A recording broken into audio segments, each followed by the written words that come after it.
Walter, welcome to Amsterdam again, man. It's been too long. Yeah, thank you. I'm very happy to be here. Because, of course, we've been talking off camera. One of the lucky few who actually saw you play in '91. Yeah.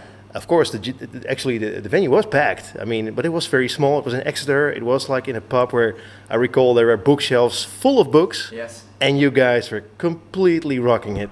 Yeah, I mean, we were at that time the Gulf War had happened, and so airfare got very cheap. So we said, let's go to England, and that was our first tour, and that was the first show at that venue, and that venue still exists, and I still know people from that very show.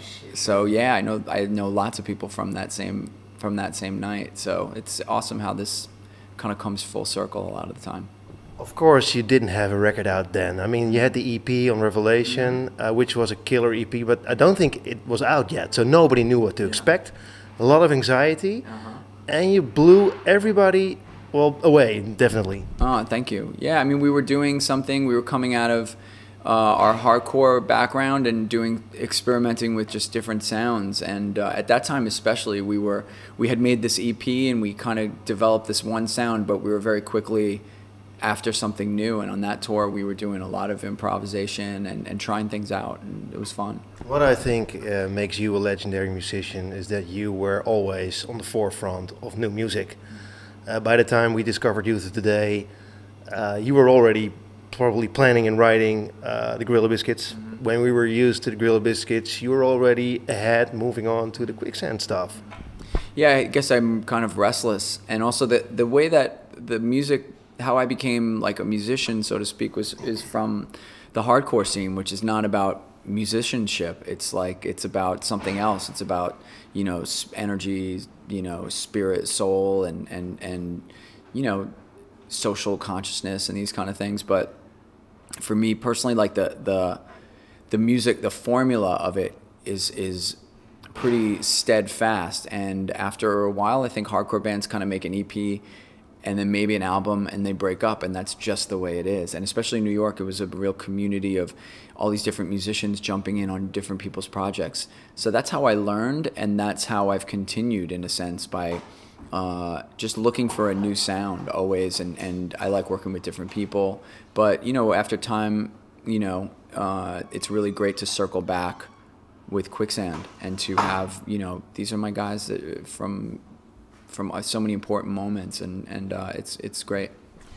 You said you tell it like it's basically nothing, that you just venture out and try new music. I think it's actually a rare thing, and what you see is most bands, when they get into a certain groove, they just keep repeating, releasing albums. It always sounds the same, but you guys are always pushing the envelope. Oh, well, I think that if I could, it's just not like me. It's not like I'm not saying I'm so cool, but it's like the Ramones, for example, they found a thing, they kept going with it, and it was great.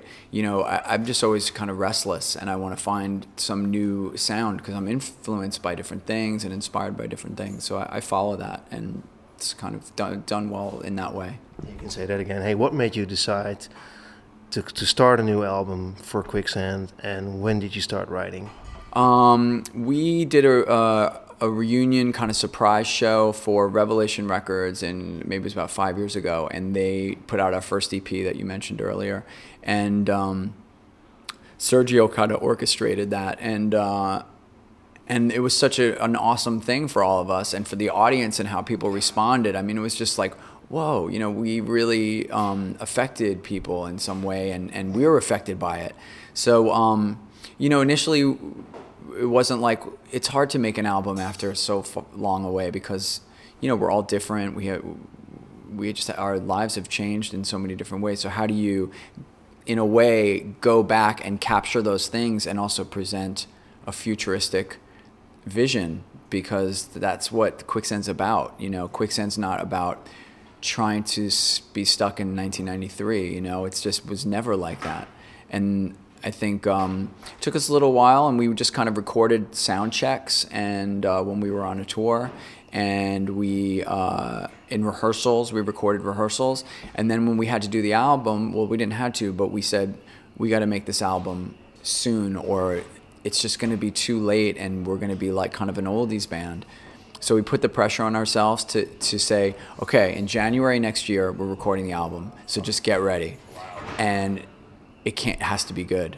And so, you know, and we financed it for ourselves initially, of course, like we were on Epitaph now, but we wanted to do it where it was completely our own creation so that we could feel not indebted or anything to anyone except for ourselves and our own interests. And I think that was very helpful too. A lot of good reactions from people around me, like a lot of metalheads and even like prog rock people who were really into the record. They said like, I've been playing this non-stop, and I was actually caught me by surprise because I was like, well, normally these guys are more into like maybe Tool, but totally into Quicksand now, and never let it go basically as well. That's the great thing. We also wanted to, you know, we came from this scene of like aggressive, you know, hardcore kind of world, and you know, that's still in us, and we love that, but we have to expand. And I think the things that we did to, in some ways, take chances from like veering off of our normal program have come back to be good things because we've gotten a lot of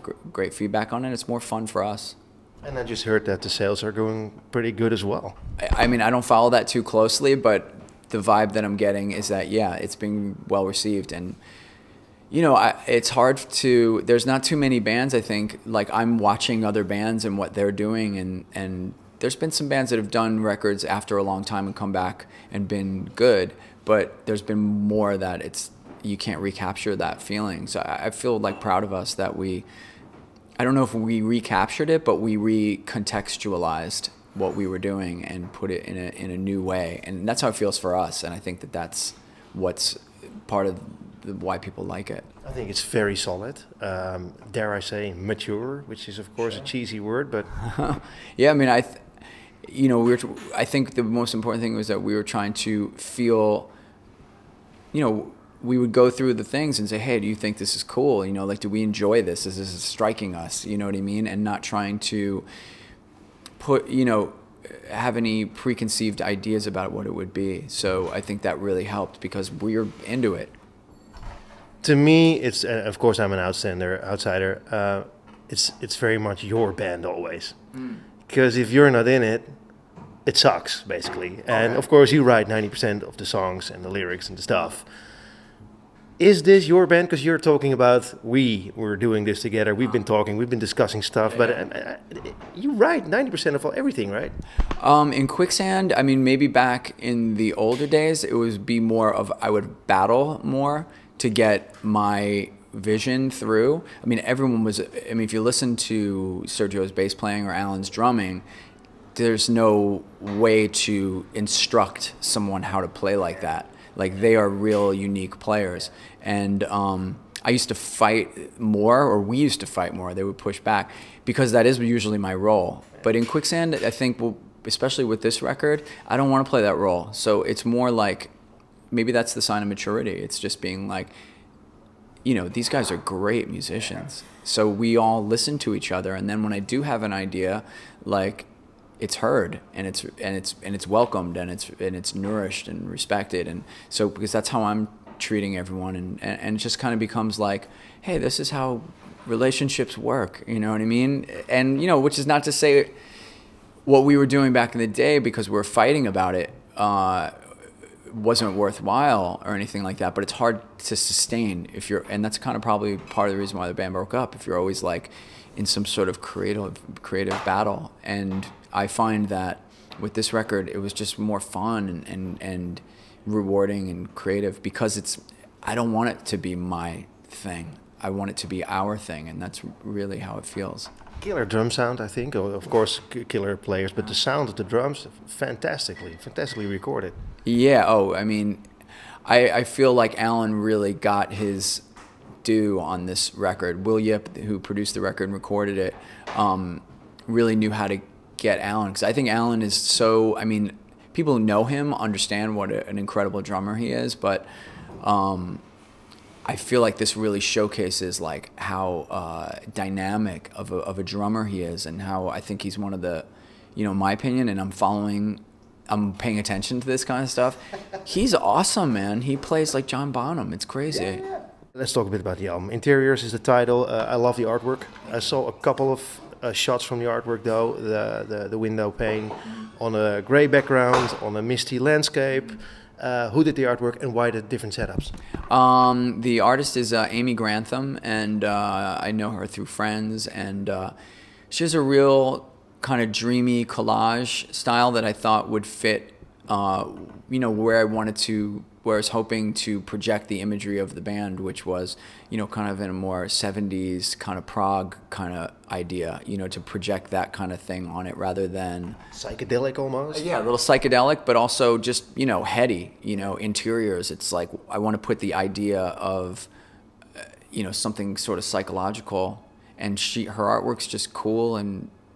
I mean, you know, I don't want to take it apart too much, but it hits a chord with me, and I think we've gotten a lot of good feedback on the artwork, and I think it makes it the artwork for a record contextualizes the music and puts an idea in your head, a visual idea that if it works well, you know, in this case, I think it really set the right tone for me. The interpretation that I have is you step inside somebody's head and you look through their eyes, basically, and see the world in a different perspective. This is, of course, an interpretation, but is this what you try to achieve with this artwork? I feel that was a good effect of it. I mean, to me, I really like artwork from, you know, Hypnosis and like early 70s artwork where there's this, you know, still leftover psychedelic edge from the 1960s, but a futurist element from the, you know, 1970s kind of future idea. Like and Pink Floyd stuff. Yeah, like cool Pink Floyd, exactly. Like Houses of Holy or something like that. Like those are the record covers that really I think is the golden era of sleeve design. And so I wanted something that kind of signified in that world. And yeah, her artwork's great, and she's such a cool person, and she's done like a whole bunch of she's very creative. For people who love the artwork, I saw there are some really high quality prints made that you can buy, but it's a limited edition. I saw it's not for everyone. I mean, there's only like probably 500 copies out, right? I believe it is limited. Yeah, I mean that's the way you got to do it these days for sure. They make it sort of special and unique, and so yeah. I read an interview with you for a magazine, and you said, okay, if you were a rock musician in New York right now, well, good luck. Yeah, I mean, I don't. That's the pull quote, I guess. You know, that's not my main message for people, because I'm actually more of an optimistic person. But I do think it's challenging, not just in New York, but anywhere as a musician right now, because it's so difficult to find an audience, and because there's so many bands to go through. You're competing with, you know, people listening to music on Spotify, you're competing with all the bands from all time, and every band that has, you know, a Bandcamp site, and that's a lot. So I think it's difficult, and there's never been so much money in it or much of a chance anyway.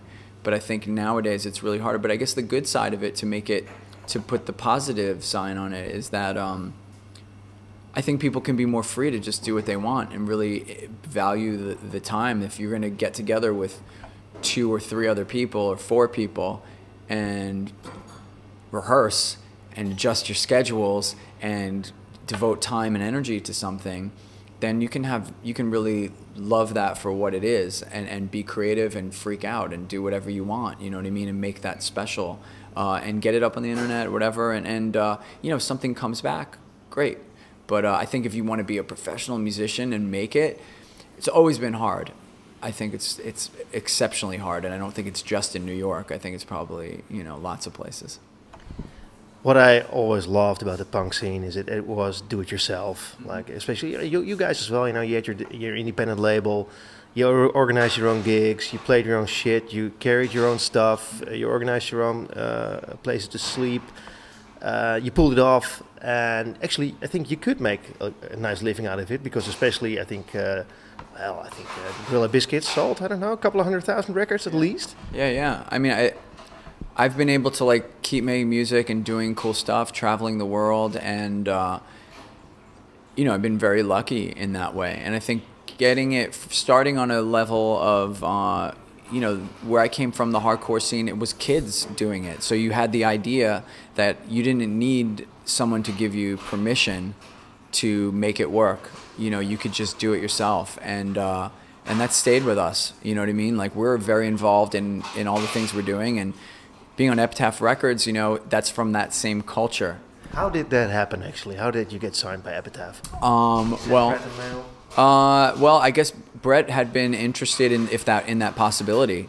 So when it came up, you know, our manager sent him the record, and we're very happy that he made an offer that we felt was really great. And yeah, it's very cool. Like, from my experience, you know, starting with Revelation or Caroline or Island Records or Polygram, Polydor, all these different record labels, and to end up with Epitaph is such a thrill, because they might be the last one, you know, they're one of the last strong independent labels, and I feel like I must have been doing something right to end up on Epitaph at this stage. It's very cool.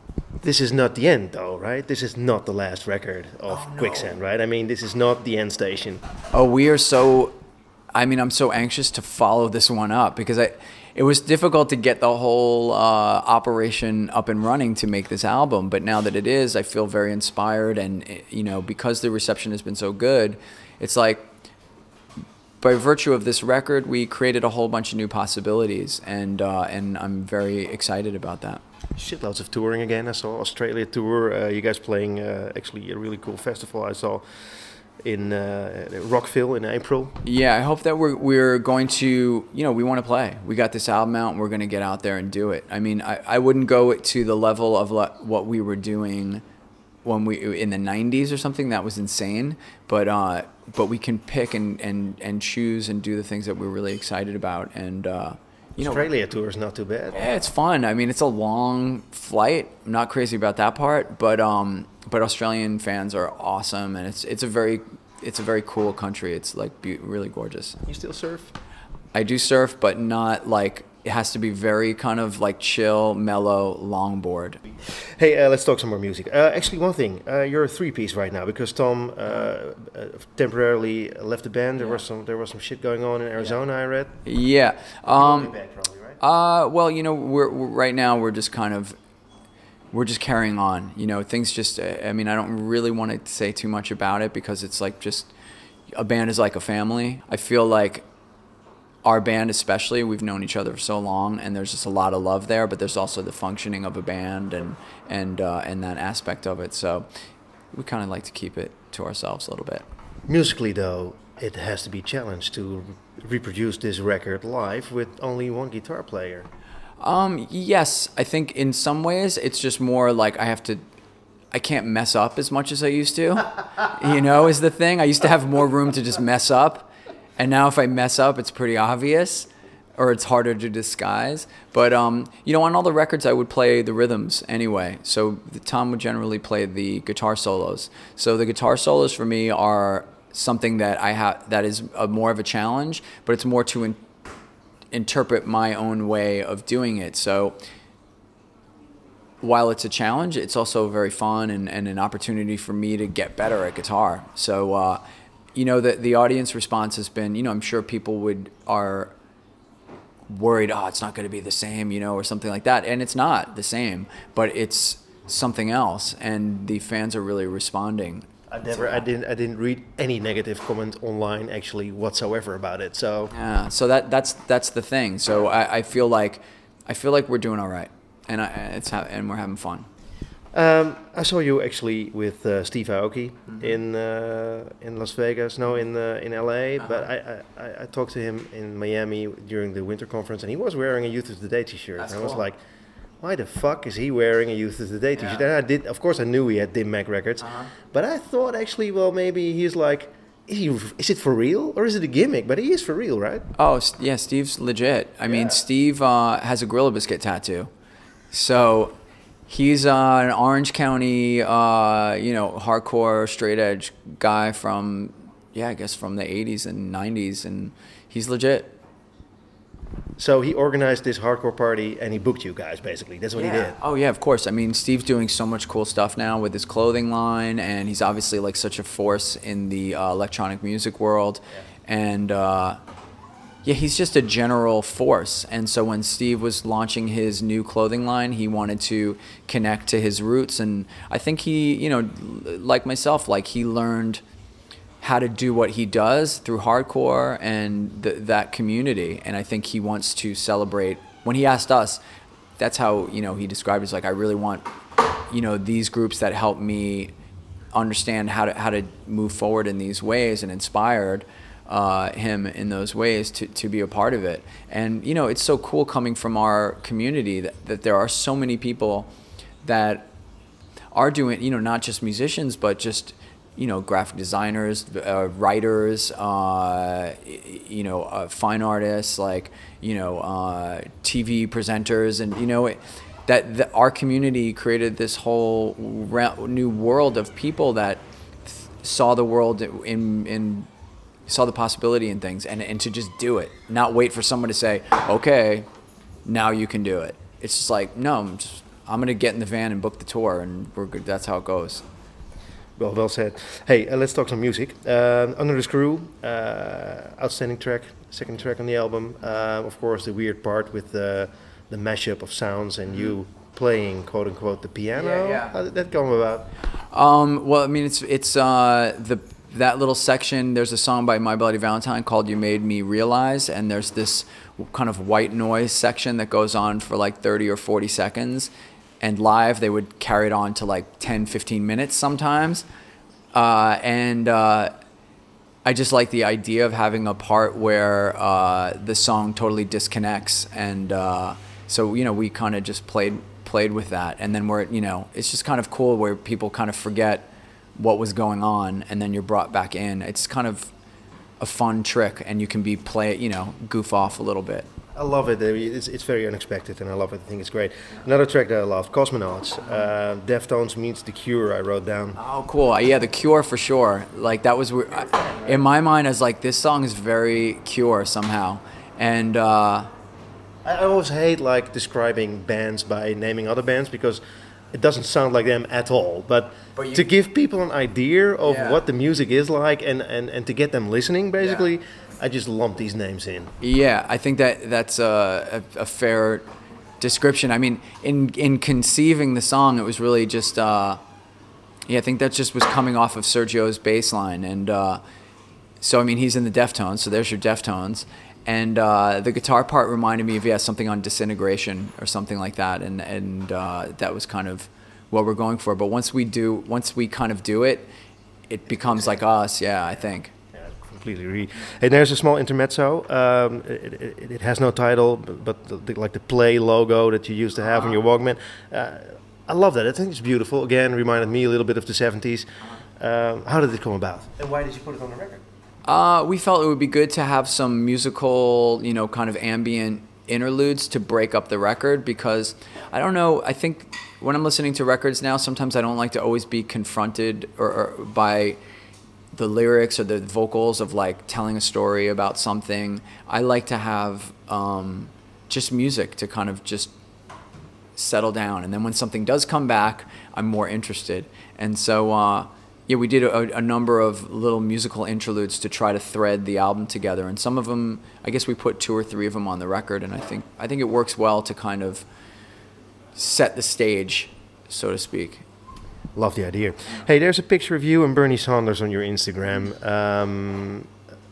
Is it a real picture? It probably is, right? Yeah, I did a concert for Bernie Sanders in Iowa last year, or I guess was that last year? I guess it was last year. Yeah, and it was a very cool event, and with a lot of other great musicians, Marshall Crenshaw, Wayne Kramer for MC5, and it was in Davenport, Iowa, like right when, you know, Bernie Sanders was really coming up, and Bernie Sanders was so cool and very, very just super down to earth, and was asking us what we thought about the issues, and he was just funny and cool, and it's interesting to be around someone like that so many people are putting their hopes and dreams. I mean, Bernie Sanders in a way could have saved the world.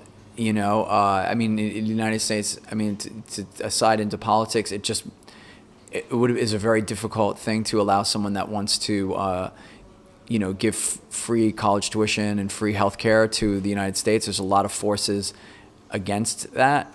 But I think the message that he brought was inspiring to me and a lot of people in the United States.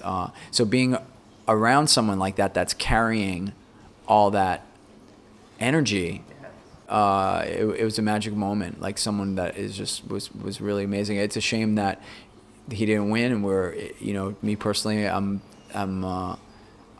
think pretty much anybody would have been better than who we have right now, but Bernie Sanders was the man, is the man.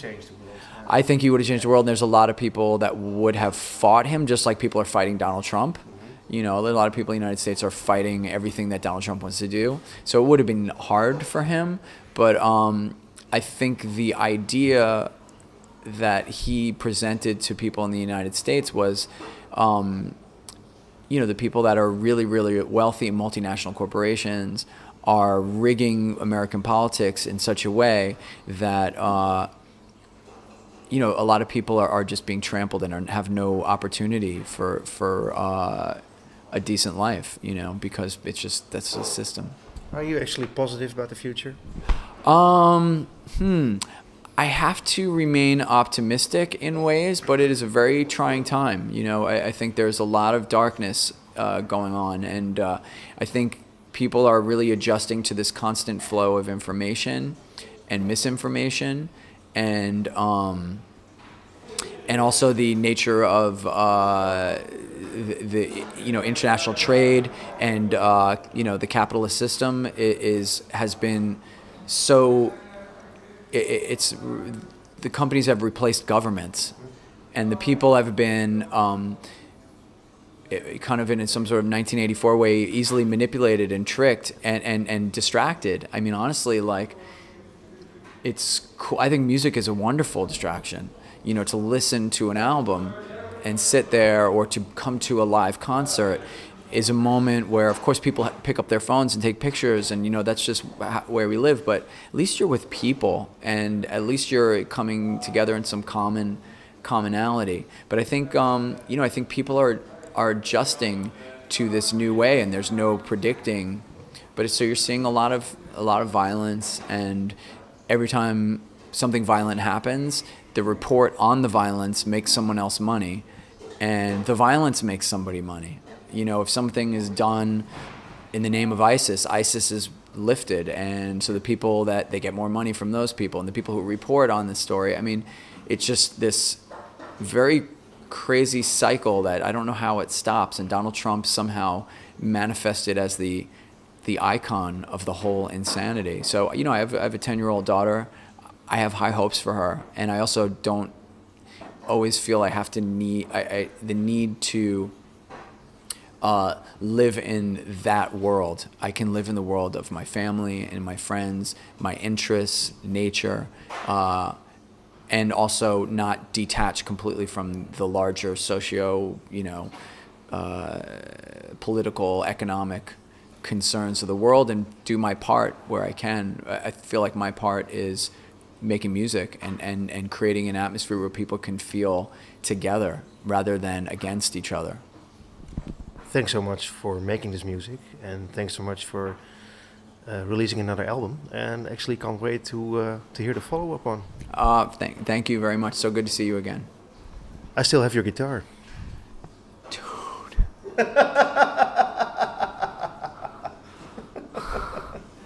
Actually, I saw you post a picture of yourself with that guitar. The Strat. Yeah, man. With the EMGs in it. Yeah. That is wonderful. Yeah. That is magic. Man, how's it doing? Fantastic. Yeah, if you ever want to sell it, let me know. I'll buy it back off of you. No pressure. I will never sell it. Yeah, you never but sell it. Don't sell it. If I'm going to get rid of it, I'm going to call you because you're going to get it back. Give me a call first, if ever. No, promise, man. But promise. No need. But I was wondering, is that actually a real Fender? Because everybody... It's a real Fender. It's a weird It's an guitar. awesome one. I mean, the only problem with it is that it belonged to Arthur Smilios, who routed it out for the Floyd Rose. So the Floyd Rose whammy bar on there, he just did it himself. So it's not a beautiful job, but it works. And the guitars, and has the EMGs in it, which is like, that's a pretty magic guitar, actually. That's. You told me it was on the Judge record and on the, I think, the Warzone record. It's on Start Today. Yeah, that's the Start Today guitar. And I think I sold it to you just like I didn't want to carry it in Europe anymore. I just like I was going on a trip and I just didn't want to. I was so crazy. No, I mean, it was for me. It was bloody expensive because Yeah. it was US dollar high life. I mean, Yeah, it was really the rate was crazy. Yeah. I thought I sold it for $400. No, 750. 750. Okay. Well, that's a better, fairer price. Yeah. You know, That was a good price, Yeah. but I mean, for Yeah. me being a punk Yeah, no, kid that from wasn't 18. cheap. I mean, it's a real Fender, American Fender. It's a very nice guitar and a very special. I'm so happy that you have that guitar. That's awesome. That really makes me. I feel cherish great. it. It is in a very good state. It's still in the same flight case. Did you keep the Stussy sticker? Yeah. Please take a picture of it and send it to me. I can bring it tonight if you want to. Oh my God, really? You like that? If it's not a pain in the ass, I'll live around the corner. I would love to just give it a strum. You can. Holy shit, dude, that's amazing. Hey, thanks so much for your time, Walter. Wow. That you just blew my mind. I forgot that I had sold you that guitar. Thanks so much, Peter. So good to see you, and what a nice interview. Thank you very much. Thanks for your time. Awesome.